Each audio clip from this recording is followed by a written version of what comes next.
Olá, minha gente, Nelson Sartori aqui com vocês de novo no nosso programa Crônicas da Vida, falando com gente inteligente. E hoje eu trouxe mais uma amostra desse público que a gente gosta de entrevistar aqui, que é o Marcelo Clemente.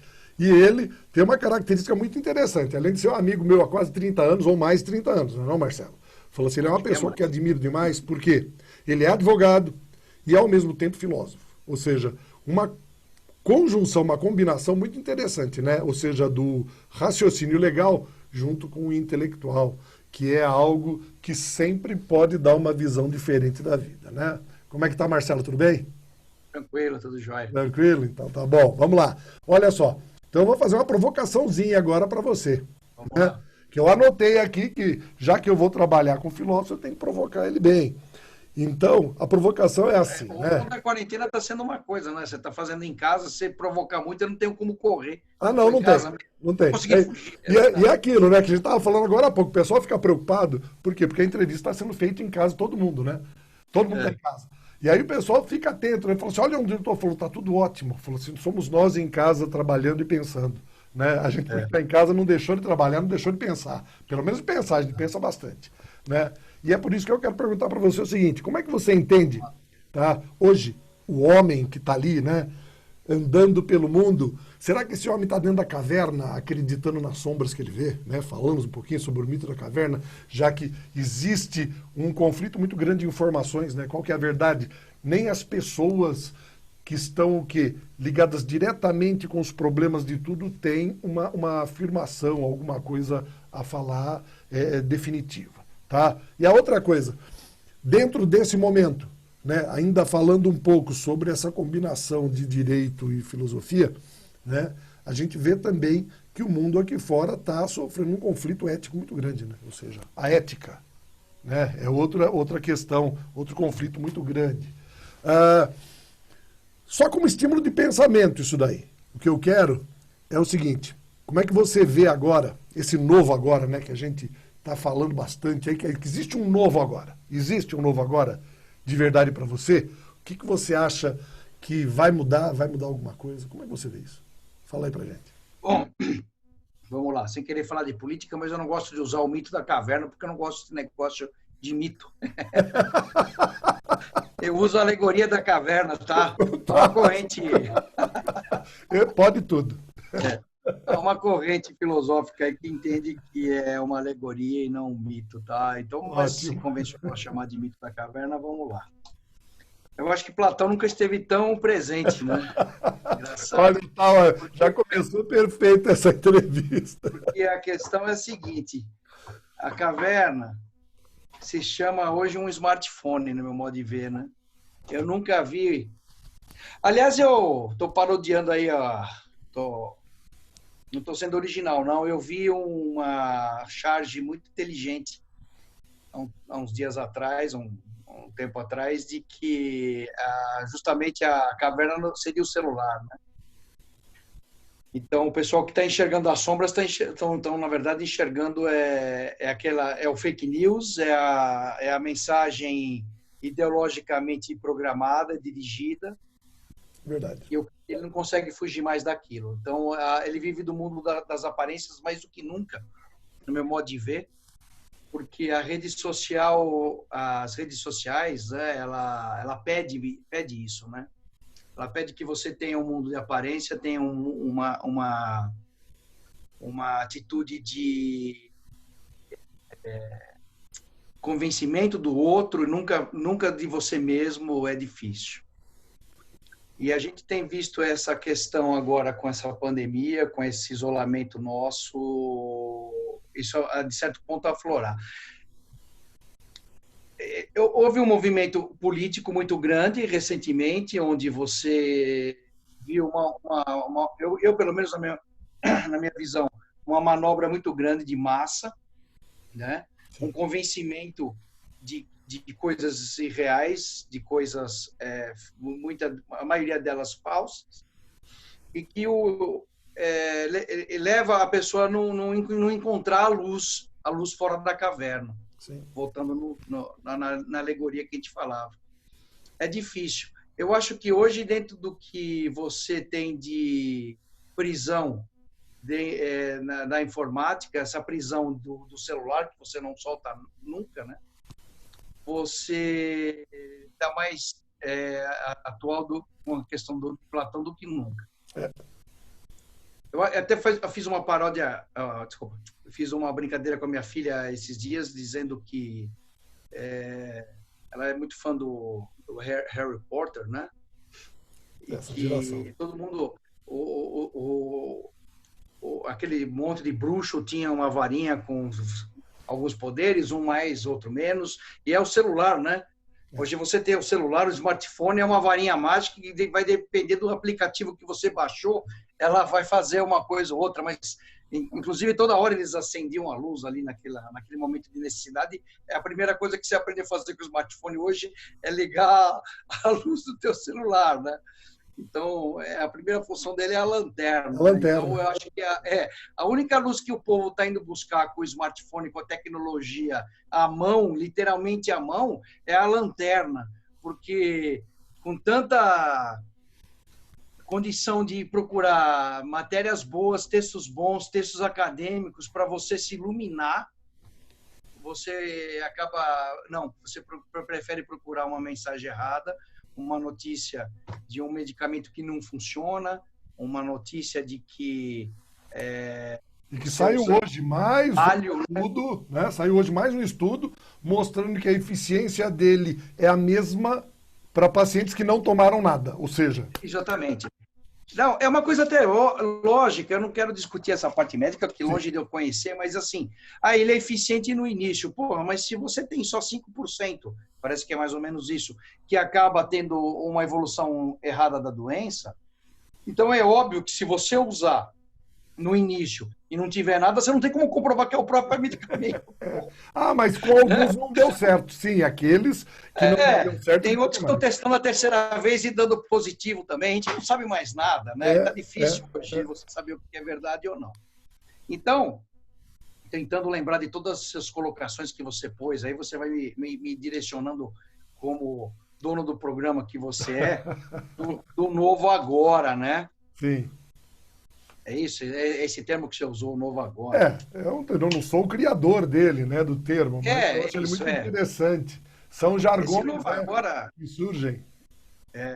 Esse novo agora, eu acho que para quem na nossa faixa etária viveu os anos 80, em seguida os anos 90, a chegada da internet, do próprio telefonia celular. Nós vimos a chegada do celular, Marcelo. Oi? Nós vimos a chegada do celular. Eu lembro eu vejo meus filhos estudando hoje, como é diferente de quando você ia para uma biblioteca. E não, eu sou um defensor disso, sabe? A tecnologia, para mim, é muito útil. O pessoal fala, eu brincava na rua. Cara, você brincava na rua porque você não tinha um smartphone, não tinha um PS4, um Xbox. Não é verdade? Porque se tivesse, você não tinha ido. Entendeu? Eu sou um ávido curioso. Então, para mim, eu tenho um Google na mão a todo instante. Eu gosto muito de saber por a razão das palavras, a etimologia. Então, toda hora eu estou procurando. Aquilo está sempre na tua mão. Não tem como falar que você não engrandece seu conhecimento, sabe? Então, não existe só o lado negativo. Existe muita... Não. O pessoal tem esse hábito de ver. Até eu brinquei muito com um colega que fazia essa crítica, um pouco mais velho que eu. E que, na minha época, eu falei, pô, cara, para pensar um pouquinho antes.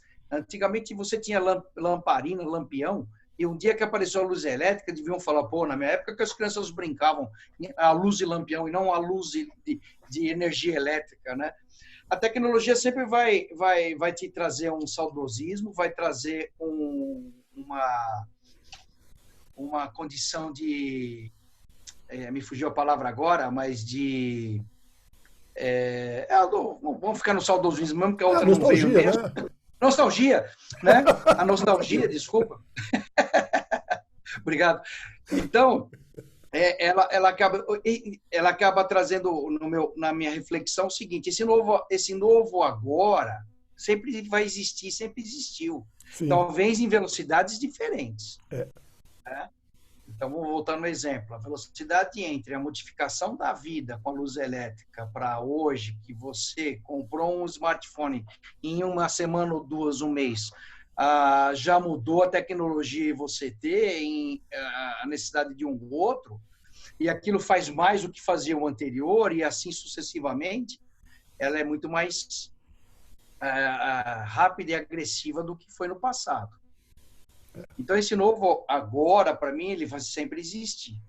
Nós estamos vivendo uma situação... Essa é a chamada modernidade líquida do Balmer, né? Como? A modernidade líquida do Balmer.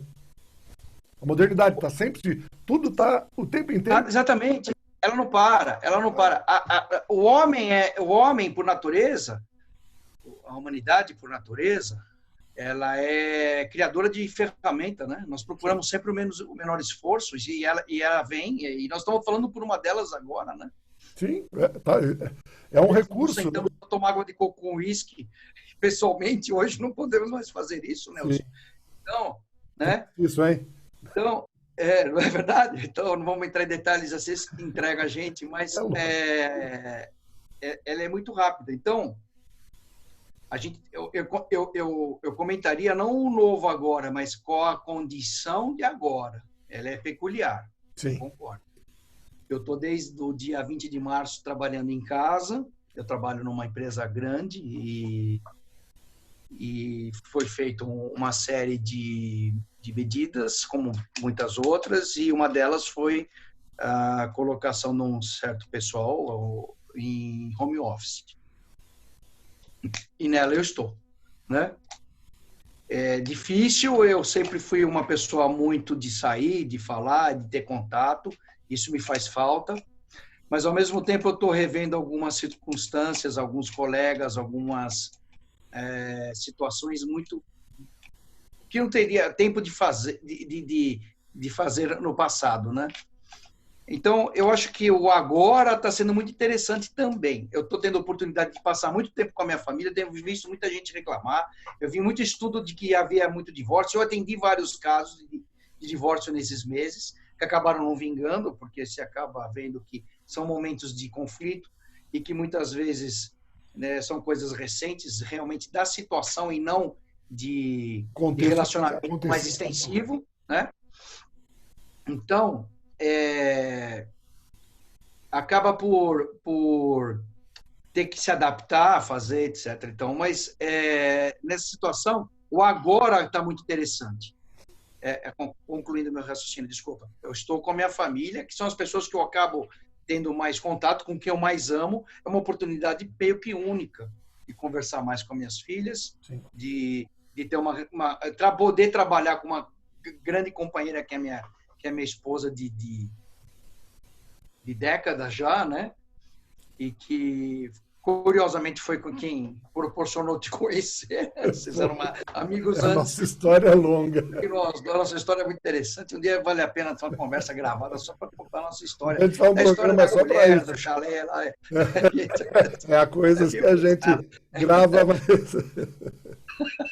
Bom, e tem história. Mas, então, essa nova situação hoje, ela é peculiar. Não acredito que eu possa chamar como alcunhar de novo agora, que nem estão dizendo. Sim. É uma circunstância curiosa, né? Você vai viajar menos, talvez, você vai fazer mais reuniões dessa forma. Eu estou tendo reuniões com a Europa por conta da empresa. Você acorda mais cedo, faz a reunião, volta para a cama, depois vai tomar o café. Tem uma coisa boa e, ao mesmo tempo, preocupante, né? Será que vai ser assim ou não? É onde a gente se perde um pouco. Eu acho que é isso. Questões, né, Marcelo? Que é o que vai acontecer? Por quê? Porque quando se fala desse chamado, que eu ouvi falar sobre esse novo agora, na verdade, eu vejo como uma espécie de salto, não vou dizer quântico, porque seria muita, né, já seria exagerar muito, mas só que, historicamente, a gente está passando por um impulso que vai obrigar uma série de coisas a acontecerem, né? Alguns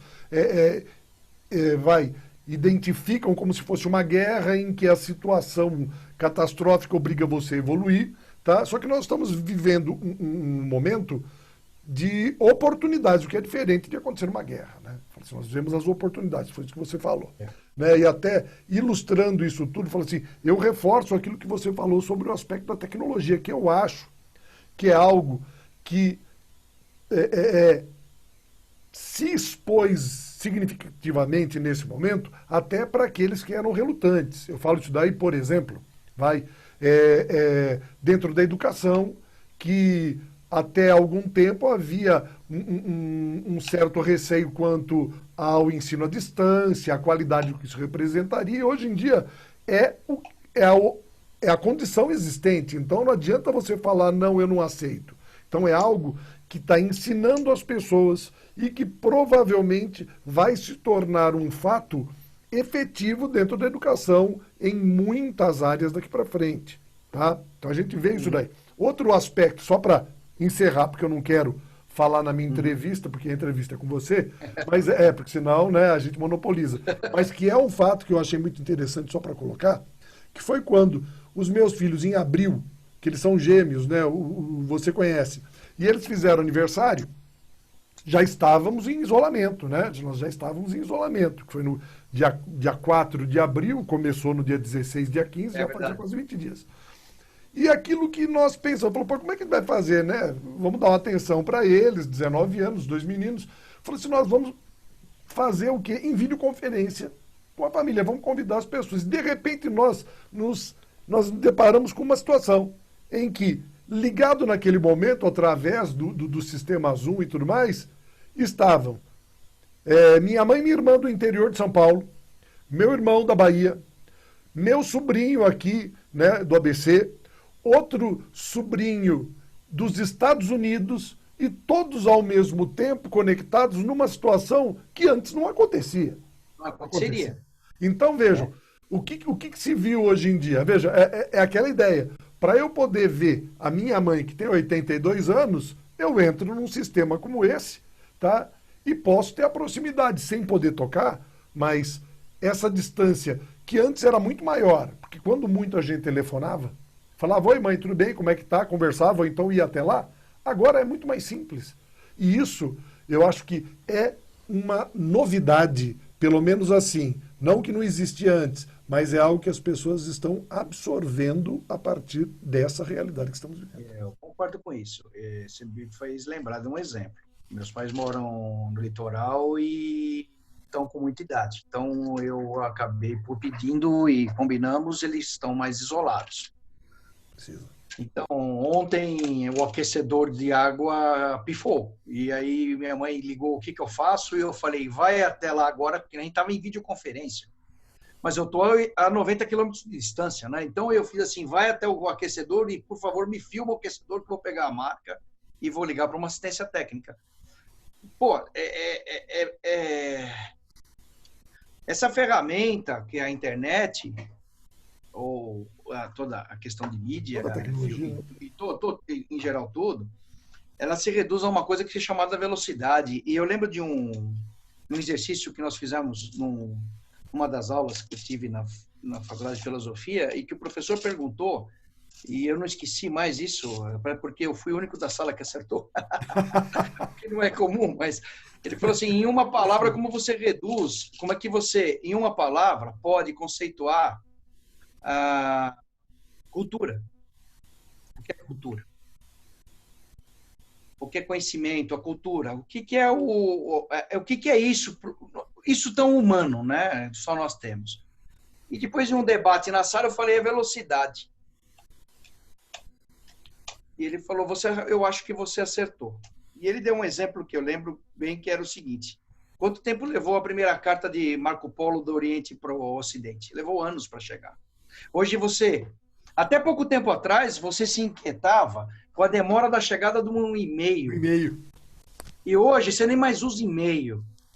Você estava falando por WhatsApp, você está falando agora gravado, nós estamos ao vivo agora, praticamente, deve ter um delay que é normal, mas velocidade, você precisa disso, né? Então, mesmo meus pais com uma idade avançada, já deficitários numa questão de aprendizagem na tecnologia. A gente começou, ficou para trás. A gente sempre brinca que a criança já nasce hoje mexendo no smartphone e quando você tiver com dúvida, você pergunta para o teu sobrinho ou para o teu filho de 10 anos que ele resolve, né? Na mesma hora. Mas hoje eu me vi ontem, na verdade, surpreso com a facilidade que minha mãe operou tudo.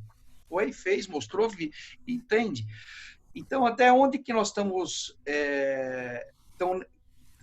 tão, como vou falar, críticos da tecnologia? Eu não gosto disso, ela é boa. Mas temos também que sempre lembrar um outro lado, né, Nelson? Que vem uma questão social.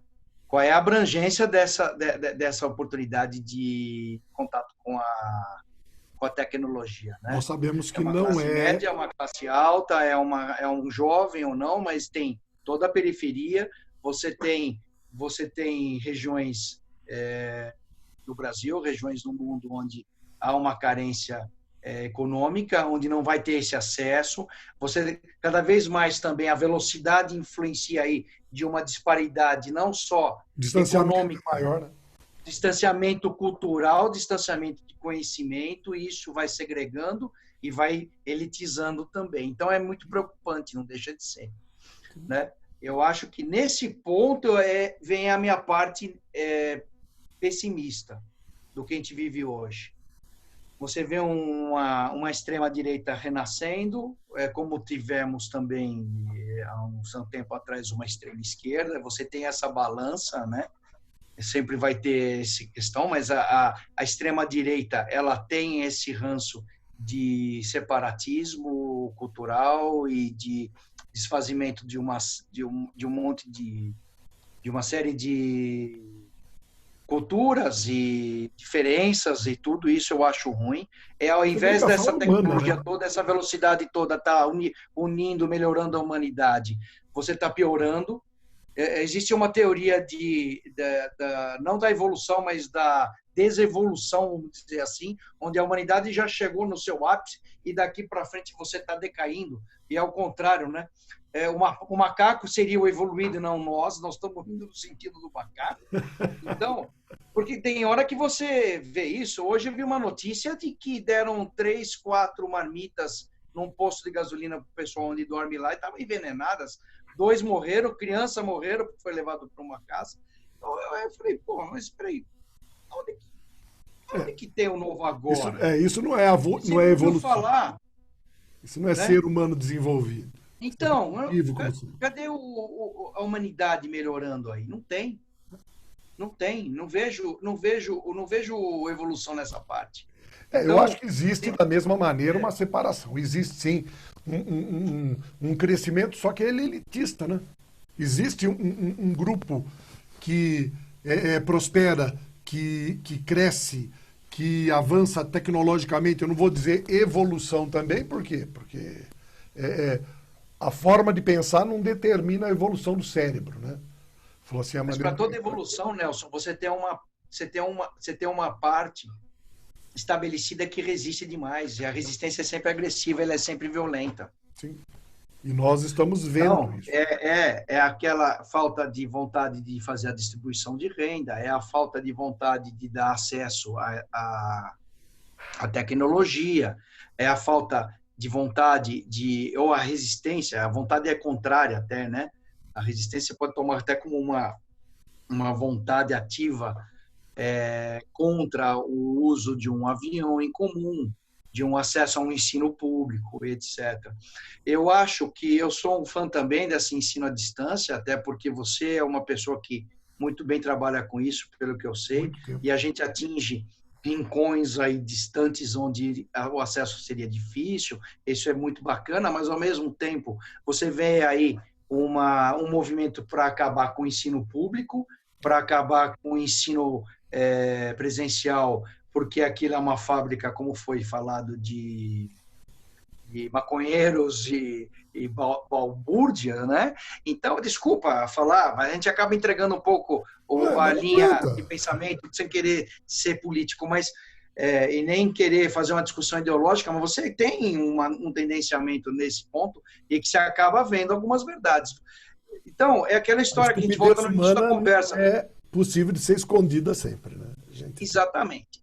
Então, voltando no início da alegoria da caverna, você tem um cara que não quer sair dela e está enxergando na sombra a verdade, mas quem manipula a sombra, né? É sempre um ou dois que manipula a sombra para um monte de pessoas ali acorrentadas na caverna que enxergam essas sombras. E quem não deixa você sair da caverna? É justamente quem domina isso. Lógico, então, tem o fogo na mão, né? Justamente. Então, é o que projeta a sombra, né? Eu não quero que você descubra, né? Não. Então, aquela pessoa que encontra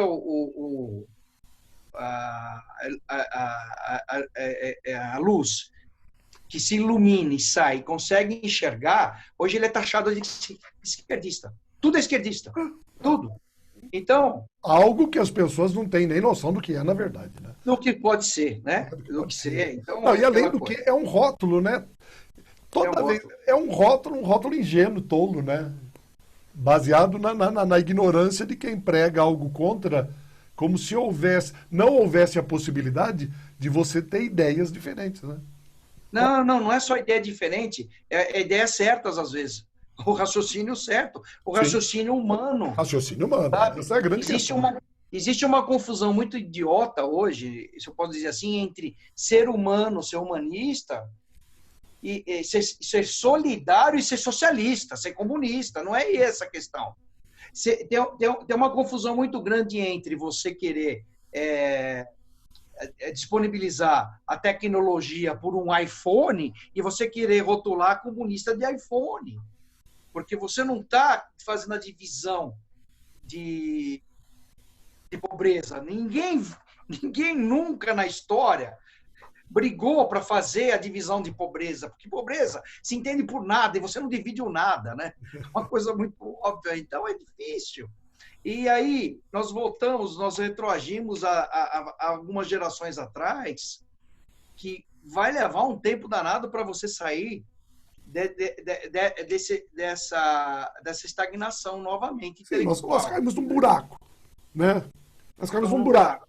E vai levar um tempo pra gente buraco ainda, mas eu acho que nós estamos dentro dele. Óbvio que estamos dentro do buraco. Ninguém falou que nós estamos subindo, eu acho que nós estamos atolados, não é?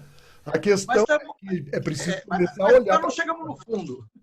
Não, é preciso, veja, fugindo das metáforas, mas a gente sabe que enquanto eu estou dentro de uma situação como essa, em que eu não enxergo nada, eu acredito naquilo que eu ouço, né?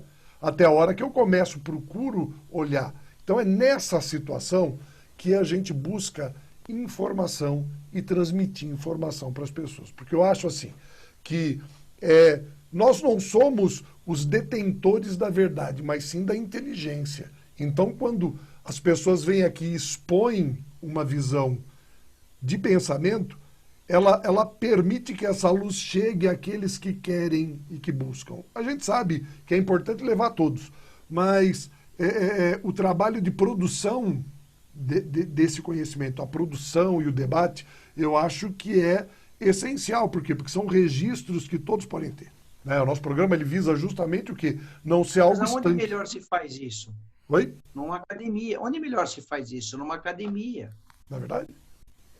Tá? E essa academia, qual é o formato dessa academia? A própria palavra diz, ela é grega, ela vem ali de Aristóteles, ela vem de longe, certo? Então, você faz... Agora, qual é o que me assusta hoje? Qual é a metodologia de combate a esse esclarecimento que está se usando? Se criticando a escola, se criticando a própria academia, se rotulando, professores todos são comunistas. Então, não é por aí esquerdista, não quero usar a palavra comunista, esquerdista. Não é isso, gente. Não é isso. A academia te ensina a fazer um raciocínio, a academia te ensina a fazer o pensamento. A escola é a troca de conhecimento e você vai ter sempre esse. Isso é uma natureza nossa pela idade. Você percebe que quando você encontra jovens absolutamente inteligentes, e de raciocínio rápido, mas é difícil superar sempre a experiência, o decano, aquela pessoa que acumulou experiências e que ela, junto com a sua inteligência, ela transmite um monte de outras observações. e outros experimentos. E isso está se perdendo, está tentando se fazer perder. Então, e isso vai contra a velocidade que eu te falei de desenvolvimento. Mas é No verdade. modo de ver. Você está retroagindo, né? Então, eu Precisa entendo. avançar. E o avanço é veloz mais do que nunca, mas também ele tem que ser certeiro, porque na velocidade você pode errar longe dentro do ângulo que você tem para atingir as pessoas, né? E é justamente por isso, Então, Marcelo, que eu acredito que a gente não deve ficar calado. Tá? Não deve ficar calado em que situação? Eu acho que as ideias devem ser divulgadas. Independente da opinião das pessoas quanto uma coisa a outra, sabe? concordo. Por Mas quê? concordo nisso. Deve ser divulgada, todo mundo tem o direito de fazer a sua. Isso é chamado de democracia, né? Sim, sim. Você tem direito de expor o seu, mesmo que seja contrária completamente da minha, etc. Mas o que não está havendo mais hoje é respeito. Mas olha, eu, olhando para você e lembrando do Humberto Eco, eu vou trazer também uma reflexãozinha, tinha até para a gente poder entender o seguinte, que apesar de tudo, a tecnologia ela deu voz aos imbecis. Exatamente. Tá? Ela deu voz aos imbecis. E não é possível que só eles tenham voz. É importante levar também a voz de todos. Que é direito dos imbecis se proclamarem, isso daí ninguém vai negar. Só que aqueles que têm algo a falar de importante não podem se calar. Tá? Eu acho que essa é a grande questão. Tá? É assim, dentro desse processo democrático, devemos expressar o direito dos imbecis e dos outros. Tá? Dos imbecis dos outros. Por quê? Porque Essa colocação do Humberto Eco, quando falada, e agora foi lembrada recentemente, muito bem colocada, na época eu aplaudi muito, mas os imbecis justamente são os excluídos, muito deles. Sim, que encontraram um espaço. Então, a parte boa, inclusive se revê hoje a questão de que como é que a internet foi colocada no mercado sem pensar nisso, também existe um estudo disso, né? Ela foi aberta de uma forma irresponsável até, porque se deu voz a qualquer coisa, né? Mas ela não deixou de ser um certo ponto democrática também, assim. Acho que tem um contraponto disso. Então, os imbecis também que sempre foram esquecidos, o que é certo e o que é errado, né? O problema da internet, o problema da mídia social, o problema dessa tecnologia relativamente nova e que deu voz ao imbecil, apesar de democrática, ela tirou o debate inteligente de local, que é onde justamente é o que eu estava falando, é a academia. Sim. É onde você devia ficar confinada lá para estudos, etc. A internet devia ser um mero entretenimento ou um mero meio de comunicação e não um local de debate, e principalmente não um local de deflagração ideológica e responsável. E que passamos disso até, né? Porque o cara está mentindo para poder ser convincente, né? Então, tá perigoso, né? Verdade. Vai ter que ser revisto isso. Não sei como, mas eu acho que talvez a nossa geração a gente não consiga ver, mas é por aí. Eu acredito nisso. Marcelo, nosso tempo chegou ao fim aqui. Mas foi, olha só, meia hora, eu quero mais meia. Você tem direito de rebate, de rebater os seus argumentos. A gente vai ter mais espaço para poder falar. Mas foi fantástico. Se fosse você, te falaria mais uma hora, assim. Depois você edita e corta, que eu tive muita coisa boba. Não tem, não.